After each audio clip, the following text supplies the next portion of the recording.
nhiều nè dạ nó chuẩn sẽ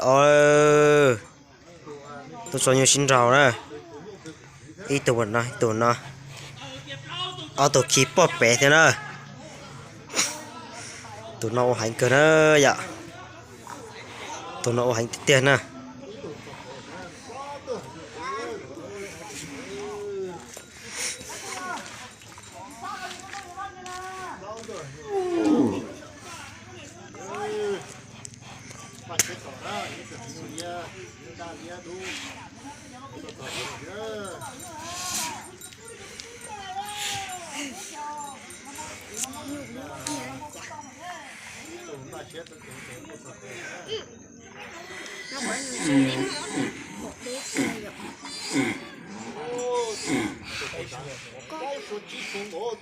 ít tụi tôi sẽ bóp bé kẹp bé tụi bé ơi ra tụi sợ tụi bé nhúc đa con quẻ con chuột hay bú ạ tụi bé ơi ra tụi ít tụi bé ít tụi tôi sẽ tía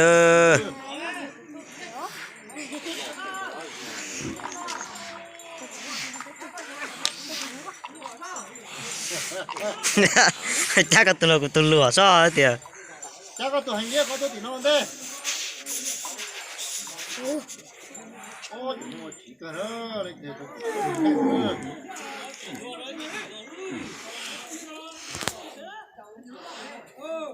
đâu tôi vừa cho bỏ ba nè nè sao lại phân chỉ cho liền lại phân chỉ quá đi ba nè nè đâu thôi chỉ cho phân chỉ gì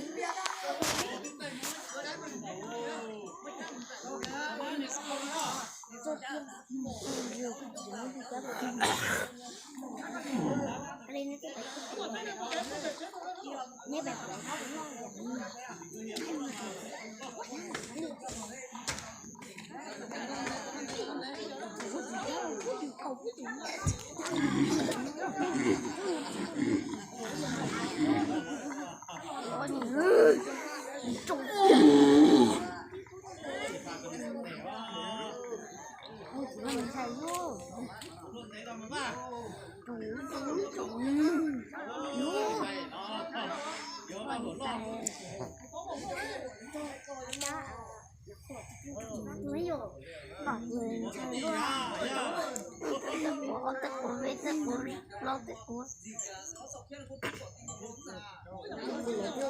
là chụp luôn đắp tránh cái lồng ru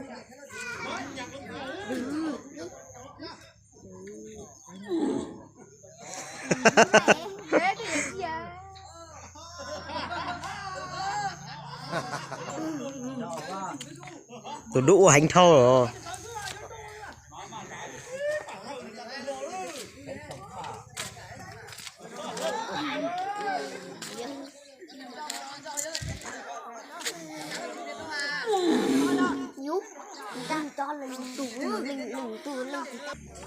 nhụ hành thật ta thật sự nó nhiều cho tôi tiện nó thế từ đó tới tụi nó xin tao xin nè cho tụi nó đủ rồi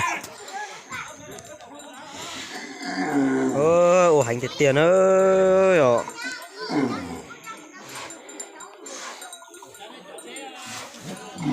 hành thật tiền ơi tụi nó cho anh cho phải nói có tiền lao tụi đây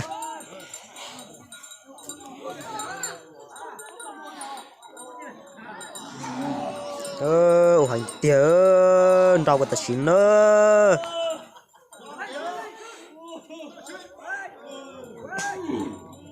phí là nó ao tụi nó này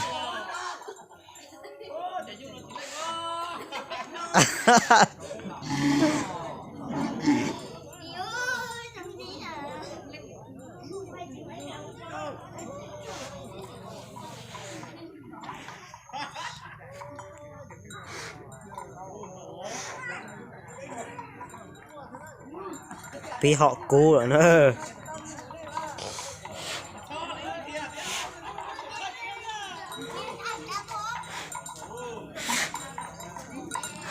cái này xin nào đó thiếu tụi nó nè chắc khía là cho lời chắc khía nữa lo thì tia dùng câu thì tia nè ô hành chấp lời tụi nó này cha muốn cầu còn đế rồi thế đó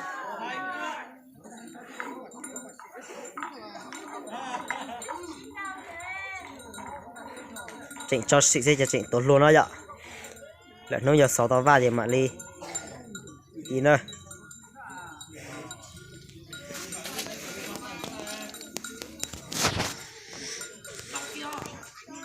chú có rẻ rồi biết sau đó vậy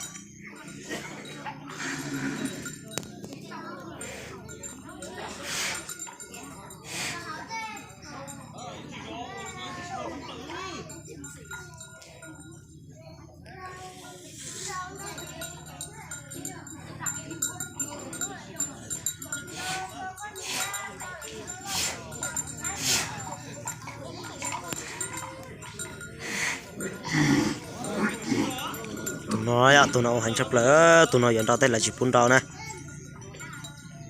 tụi nó là tiền cố ruột thao lại là chỉ phun trào nè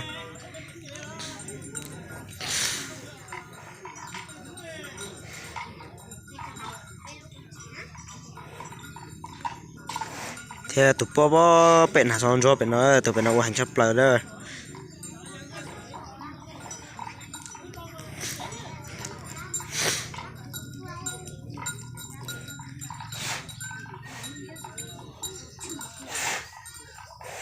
trên chai tôi để thay sửa rồi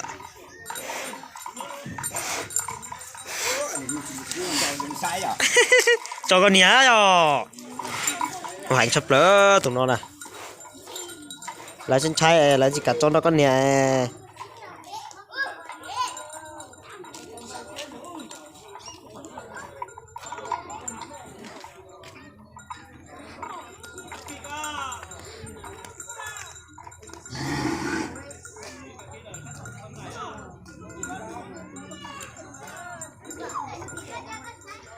mong tôi sai trong một trong rượu nữa vậy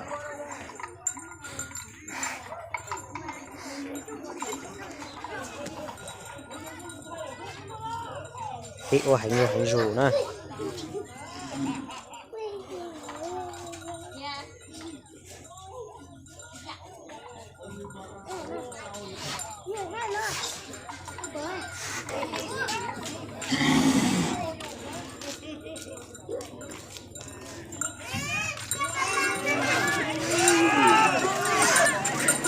rồi tia đó rồi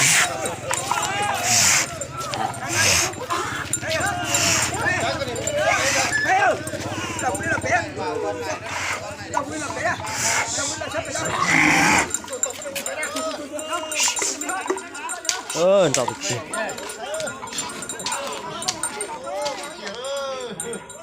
một tia đó chỉ nó là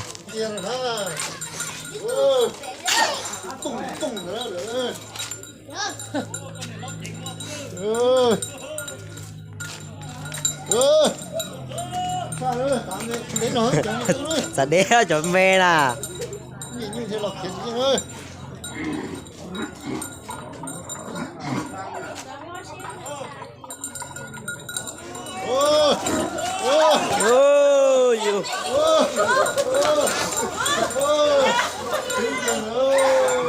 chúng ta xử nữa chảy máu múi rồi còn kia nhờ chảy rồi đấy con này cũng chảy rồi chảy 2 con à chảy con này cũng chảy rồi thành để tiền đó chưa thua hẳn đâu chưa thua hẳn đâu nó chỉ thử sức trước thôi mà tụi nó chia nữa vậy tụi nó danh nữa tụi nó chảo nữa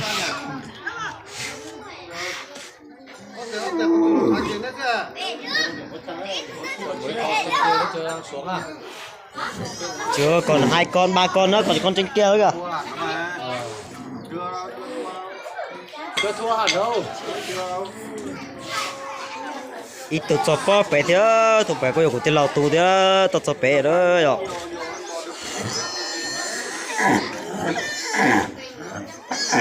tụi nó danh tụi nó hành tiền tiền nè tụi nó có yêu của tên lào tù tiền cái tiền sẽ là trong xin đào xin nữa vậy tụi nó đó tụi nó thì hành chấp lời thành ra giống như luôn nè kia to lắm kìa. Con kia thì phải cho thử con chết kia kìa. Tôi tưởng nó to đồ hành tía. Con nen hết kìa. Là con trên kia với con này nó ngược nhau.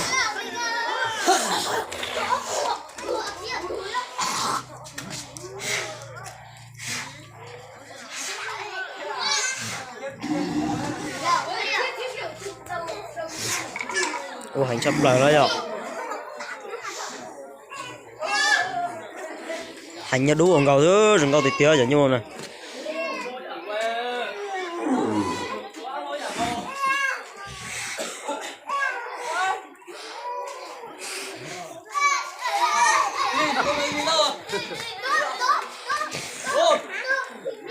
Trọng cửa của nó kìa. Tự nhiên nó cũng không có hình. Không có hình của nó. Hành gì tía tụi tôi chia nè. Tôi biết đâu. Đó là chắc tụi. Tụi tụi đến đọc tài. Biết nè. Anh nghe đâu. Nó mới plìm bùng. Chắc tôi chủ thế. Đâu ta nhìn nó thằng à? Nhập một tí tên này tăng khi phải coi. Một tí. Nhập là tôi vui nhỉ. Đó là cho tụi lo nữa, sai tụi lo là xỉ xe nữa. Tụi nó to nó hành cơ đó. Chung cầu xin nó tụi nó nè. Hành được tiêu.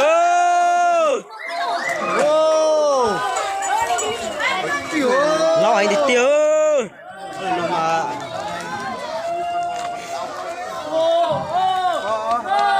Ôi lao hành được tiêu.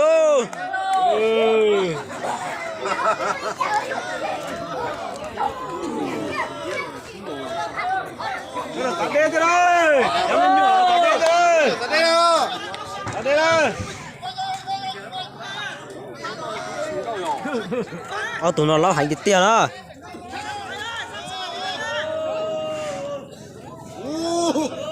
Mẹ nè.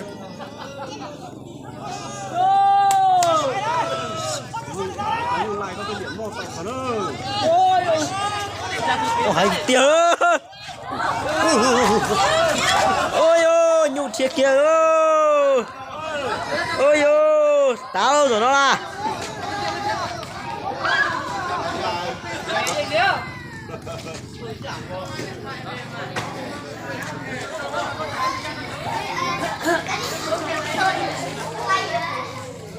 Cái là nhiều cũng xanh cỡ tụt lùa ra xíu mà. Ô cháu to thiếu. Cháu cái tôi đi sư tụi nó cháu cái tôi to thế là. Điện đâu dần chứ điện đâu à. Đó, điện đâu à, chắc là đó.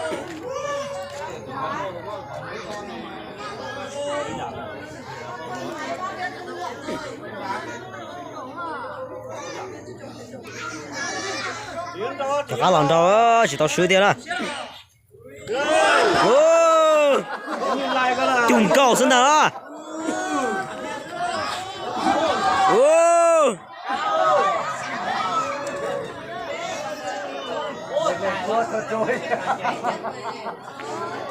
rồi nó mà sửa để tiền đó rồi nó nè.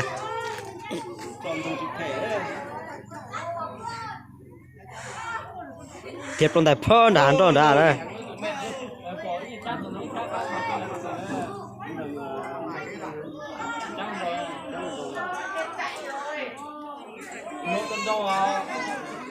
Quần quê.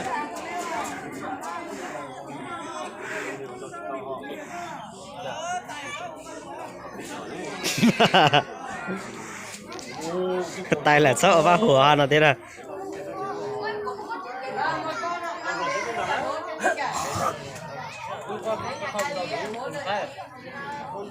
Con này không được sừng thì các bạn đã thơm lấy rồi.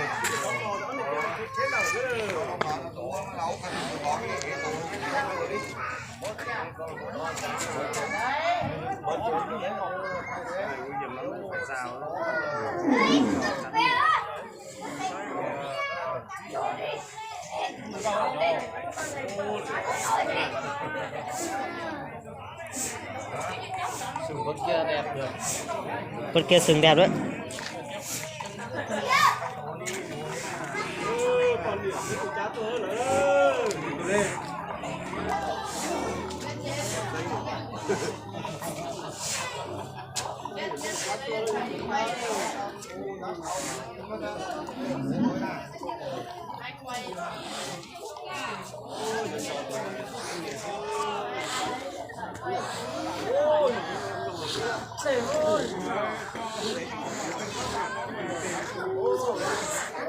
Để nó cho tụi nó lại.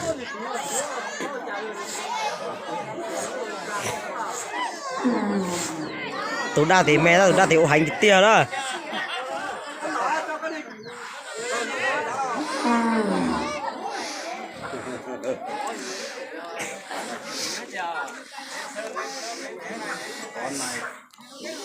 Bác này đấy, con căng nhá. Nhìn nó kiểu của nó đủ tuổi đấy, con này là đúng không?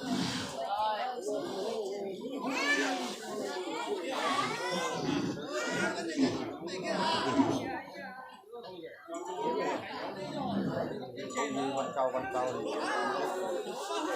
không phải là 5 phút. Nó kiểu cùng quả sợ đó à? Sợ rồi, con kia nó thua một lần rồi mà. đấy, nó to nhưng mà con này chắc đủ tuổi rồi đấy. Đấy, sợ đấy. Nó muốn đánh trộm bên lít.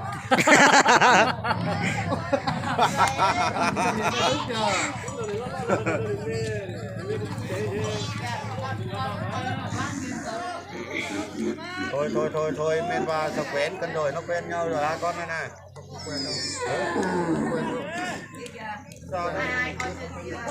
Tôi tập một tí thôi, là cho anh cho chịu có tiền chỉ vài một tí à.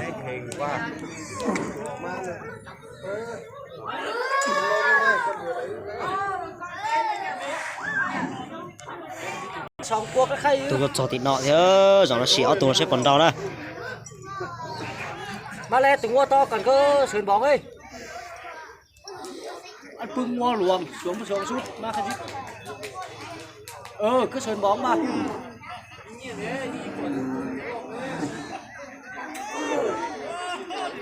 Hả?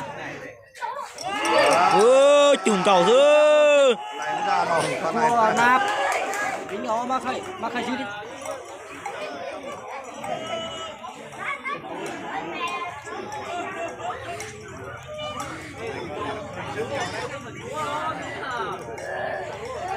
Con kia nhỏ nhưng mà khỏe chứ. Nhỏ nhưng mà nó có tuổi rồi. Tuổi bằng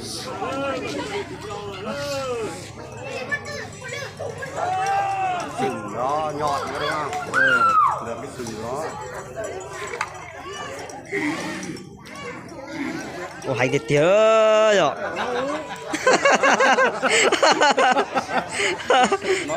Nó đùi nhanh. Nhìn cái bát của nó nha, con vàng ấy nhỉ. Cái bát điếc nhỉ. Như người tật ghiền về.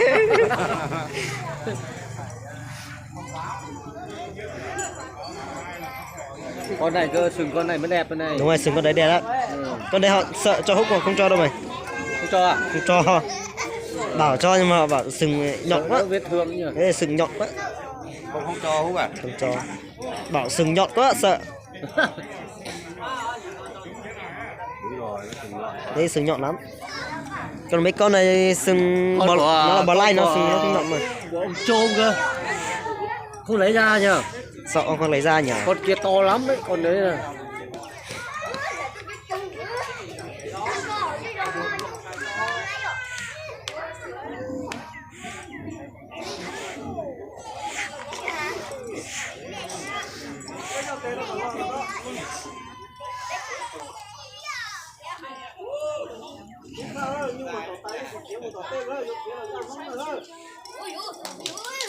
Hành tía tụi nó là. Đau một tí. Nó ngang sức. Ui, chụp người đó.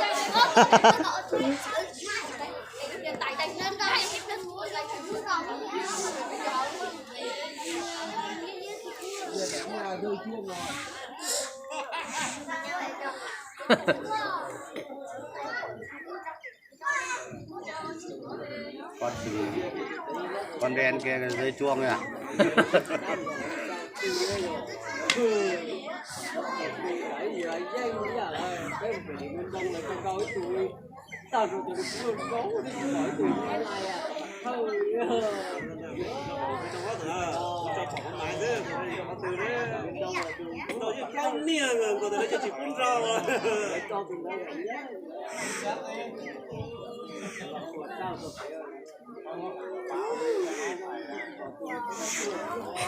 Ôi yo, ôi yo. Ôm ác kìa. Đấy con chó ứng vào kìa.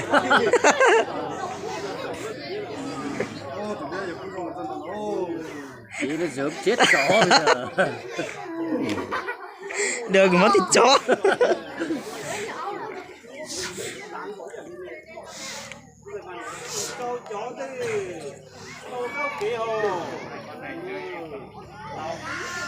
Thế lùi đi gặp con trên kia lại chơi cả con kia đấy.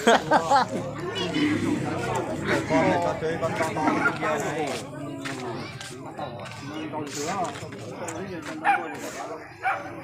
Ô nó gì? Năm ngoái gặp thằng Nghệ An ở đồng biển nó đi. Nó đuối nhá.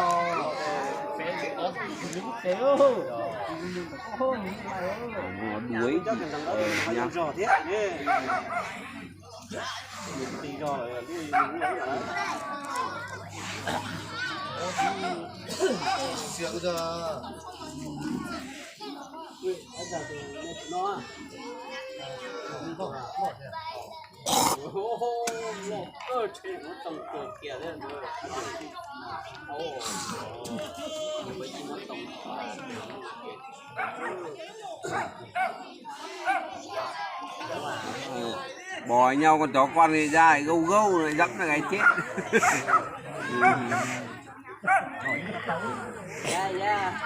Rồi dây thì nó đó, chị đâu.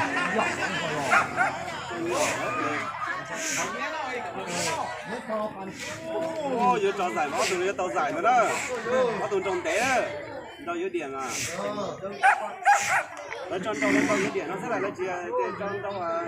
Nhưng là chứ à? Ừ.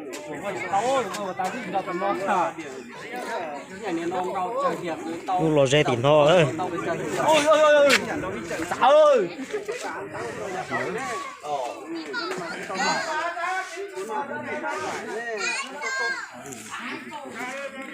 Ngon gì con. Còn kia nữa, kia nữa.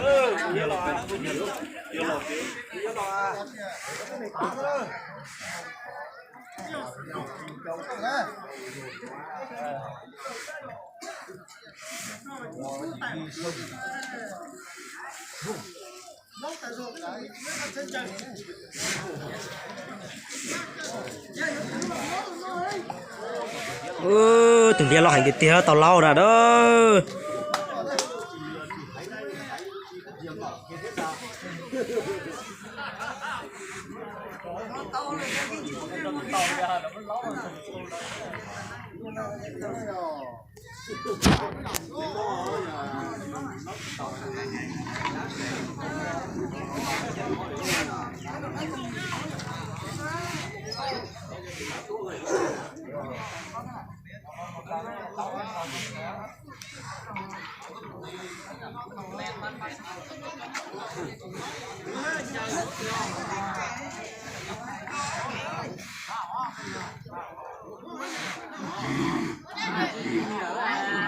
Tụi nó chỉ mới nhìn sư rồi đó.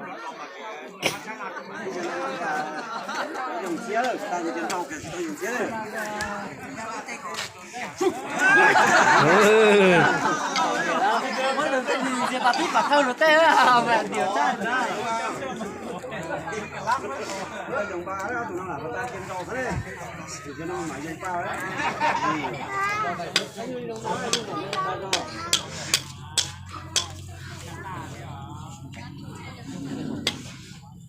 Ôi, nó chỉ mới nhìn một chút đấy rồi nó.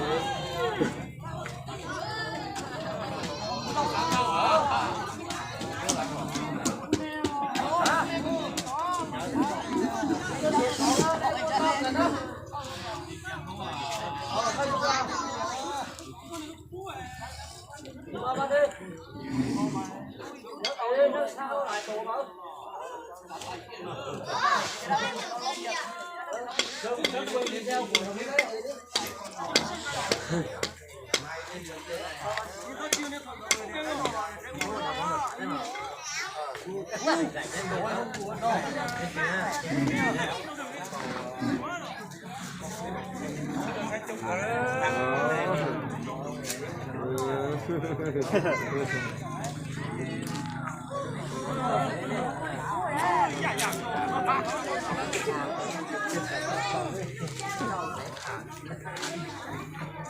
này cái món đồ sai này ạ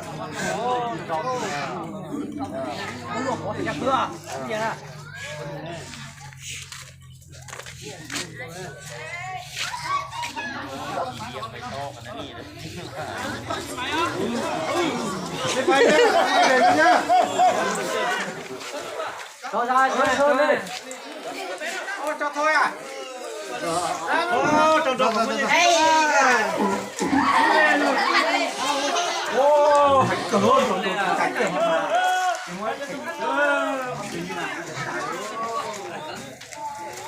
rồi bỏ luôn cái đó bỏ cái đó đó con này là đi con này